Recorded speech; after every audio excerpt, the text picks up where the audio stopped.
Hi, everybody. I'm Ray Petty with SVM Network, and I'm here today very excited to be talking to two gentlemen in the field of digital media and online marketing. I'm talking about Mark Jackett in the glasses and Santiago Yanez of Spotlight Ventures Media. Hi, guys. Mark, if you would, please be so kind as to tell us what Spotlight is and what exactly the company does. Well, Ray, I want to thank you, first of all, for having us on today. And in answer to your question, Spotlight Ventures Media is a full-service internet advertising, digital online marketing agency. And I know that sounds like a mouthful, but it is, because we do so much. We turn brands into stars, as our tagline says, with personalized services that include, of course, web development, full web development, including web design, website construction, because that's where exposure on the internet starts a lot of times, obviously is with your website. But we also focus on social media services and support. We create and design Facebook pages for our clients, Twitter pages, Google+, work with Tumblr, Pinterest, all the major social medias to maximize the business exposure on the internet. YouTube is huge on the internet, Vimeo and Dailymotion, the video venue sites. So we specialize in YouTube campaigns that generate, really cool commercials on the internet for businesses. Then we do search engine optimization, or SEO, which is first page of Google services, to get businesses on the first page of Google and other major search engines like Yahoo, Bing, AOL, to maximize the exposure there, and not just have the business on the first page one time. We also get the business listed on Google Maps or Places. We want to have not just your website on the first page, but your video as well, so that you're dominating the first page with your business and really getting as many customers as possible. Pay-per-click is the next thing, pay-per-click management. This obviously also gets you on the first page of the search engines. And when people are managing their pay-per-click budget, it can be tricky, because we want to make sure that you're not just spending money and not getting the return that you want, but that you're maximizing your ROI and getting a 5-to-1 or a 6-to-1 return, or 10-to-1, or even better with your pay-per-click. Then it moves into more state-of-the-art services like mobile advertising. We're actually working with Steve Winscamp, who contacted us from Las Vegas. And this is some really cool stuff, Ray. Steve Wynn, of course, has been very successful out in Vegas and owns resorts, casinos such as the Bellagio, Treasure Island, Wynn's Resort and Casino. And this is state-of-the-art advertising. We can do certain things like somebody's walking down the strip in Las Vegas, and they're searching on their Samsung Galaxy or their iPhone. We can serve them ads on their mobile device that shows, hey, you're walking right by Treasure Island. Look over to the left. There it is.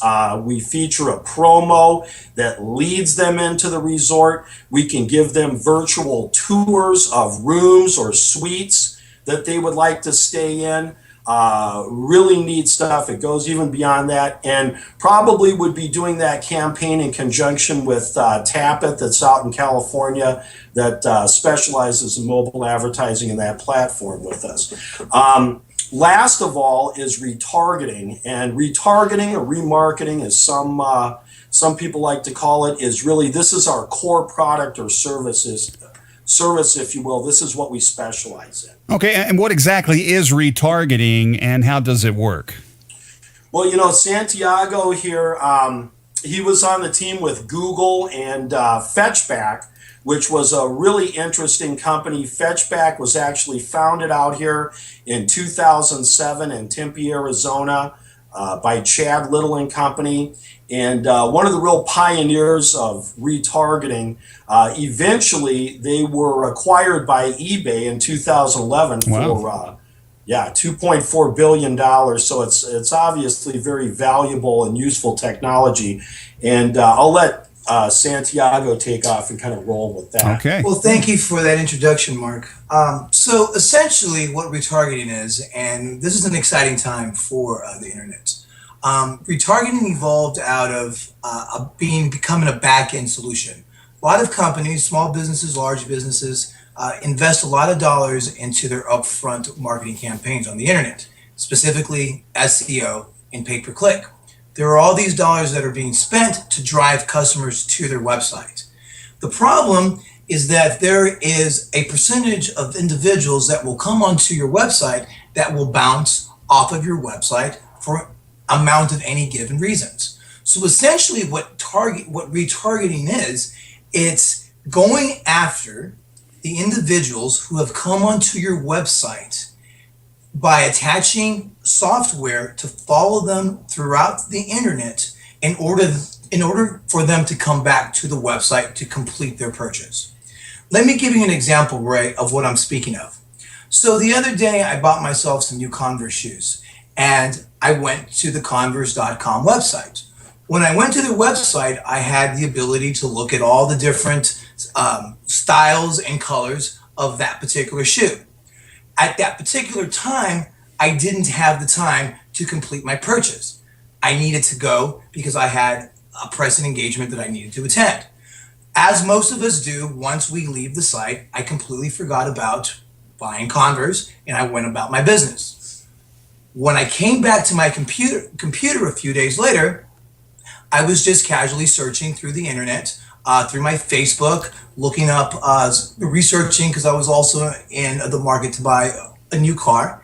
And so what I did was I just went onto the internet as I normally do. What Converse.com did to me is they retargeted me. When I went to their website, they attached a piece of code, which is called a cookie. And what that cookie did is it followed me throughout the internet when I was doing the normal things that I do on the internet. Once that happened, I was served a banner ad. That banner ad reminded me, oh yeah, I forgot. I need to buy Converse shoes. Because I saw that ad, it enticed me to go back to their website so that I could purchase my Converse. An interesting statistic about retargeting is that of the people that bounce off of your website and come back to your website as a retargeting client, 70% of those individuals will purchase an item once they've been retargeted. Fantastic, and that reminds me of a time where I was sitting next to my girlfriend. She had her Apple laptop there, and I was on my Windows unit, and we were at the same table. We logged onto the same site together. However, ads on her page, if you will, versus mine, I saw an ad about golf clubs, and ironically, as you said, just 5 days prior, I had been looking at a set of golf clubs, and for whatever reason, I ventured away, didn't complete a purchase or anything else, but all of a sudden, there it was, it popped up, it reminded me, oh yeah, the golf clubs, and lo and behold, I ended up getting a new putter out of it. So, in fact, I guess I'm one of those 70% that convert. Let me ask you guys a couple more questions to get in a little bit deeper so our viewers can understand more of what you do. I'll start with Mark, and then I'm going to ask you as well, Santiago. Mark, what are some of the other benefits of retargeting? Well, and there's a lot of benefits of retargeting, Ray. Just to back up for a second, as Santiago explained very well, retargeting is an online interest-based form of display advertising. That's what retargeting is. And we do utilize a piece of code, which he referred to as a cookie, or some people call dropping a pixel. And it's kind of a, follow me type of software or platform around the internet. What I want people to realize is that retargeting is not intrusive, okay? It's unintrusive. The ads that you're going to see, the banner ads, these are not pop-up ads. They're banner ads that you would see on any site that you're visiting. It's just that the banner ads that are going to be displayed are going to reflect, brands or products or services that you've showed interest in. Or a promotion, a great ability that retargeting does is it allows us to, maybe for whatever reason they didn't purchase the first time, we give them an incentive to come back via a promotion to come back to the website. Right. Offer a discount, 2-for-1 sale, maybe 15% off your first purchase. Maybe you buy one pair of shoes and get the second one at half price. So we can do a lot of promos. We can show different, views of the same product. Like you said, we can show different styles of Converse shoes. We can show, a 2015 Dodge Charger with different packages, an RT package or SXT package, maybe gray with black stripes, until, the consumer sees the package that they want. Another great thing about retargeting, as far as like YouTube retargeting goes, maybe you are watching a video on YouTube and you happen to see a commercial that you like. Maybe it's 5-Hour Energy Drink or something like that. And you actually watch the whole commercial. We can serve more commercials for 5-Hour Energy Drink to that person at their IP address versus something that maybe they have no interest in. And once again, wherever you are, whether it's Yahoo, Facebook, Huffington Post, NBA.com, YouTube, there's a place for the banner advertising. We're just going to show you advertisements for certain products and services and brands that you already showed interest in versus something that maybe you have no interest in. And hence why 70% of people who come back to the website who have been retargeted convert. And think of the advantages that offers to advertisers where, we can show ads to people that, once again, have shown interest in this versus, why show them an ad for motorcycles when they have no interest in motorcycles? Okay, that's really interesting because here I'm a guy out of your industry, and I can think about a time where I'm driving down the road, say, listening to the radio, and I hear different ads, and these are ads that I didn't particularly care to hear about, but I heard them in that repetition, whereas if I go and hear an ad on the internet, let's say, in the digital media, and I do happen to like it, as you say, that retargeting will allow me to hear or see that same ad many, many, many times again. So to me, if I'm going to spend advertising dollars, it's much more cost effective to me to be with a company that says, hey, we're going to get your message out more than once, more than one TV commercial, more than one radio ad, more than one print ad, because we already know that those people had expressed interest in you somewhere else. And therefore, that is truly a 100% target marketed advertising campaign. And that's where I would like to spend my money. Let me ask you a question, Santiago. What type of businesses does retargeting work best for, or are there really any specific niches? Well, that's a great question. And I can tell you initially when retargeting was first invented, it was particularly more focused on e-commerce websites. E-commerce is still a very strong type of business that definitely benefits from retargeting. But as retargeting has evolved, so has the technology and the types of things that we can do for smaller business. Okay. So essentially, I would say that e-commerce sites, any kind of website where there's a call to action. So whether you're purchasing an item on the website, or maybe you're gathering information because you want them to fill out an insurance quote, you want them to fill out information so that you have a better understanding of who your customer base is, so you can do better advertising and be more effective with your dollars. But with the technology today, I'm not trying to discourage small businesses too. There's a lot of benefit to small businesses with service-based activities on their website, let's say, to do retargeting and get the benefit of advertising to people who've taken interest in your website, in your company, and keep a banner ad, having them being top of mind so that they will come back. Great. Now, I want to ask you both this question. I'll start with Mark, and Santiago, you can think about this as well. What are some of the challenges that you all face with small business owners themselves? Well, Ray, it's kind of funny, but a lot of people and a lot of small business owners whose average ages might be, 45 to 55 to 75 and even above. We have a gentleman here in Phoenix that has a commercial moving company, and he's 75 years old. Wow. A lot of these people were still kind of stuck in the 20th century, until recently. Gentleman that I'm talking about just got a cell phone a year ago for the first time.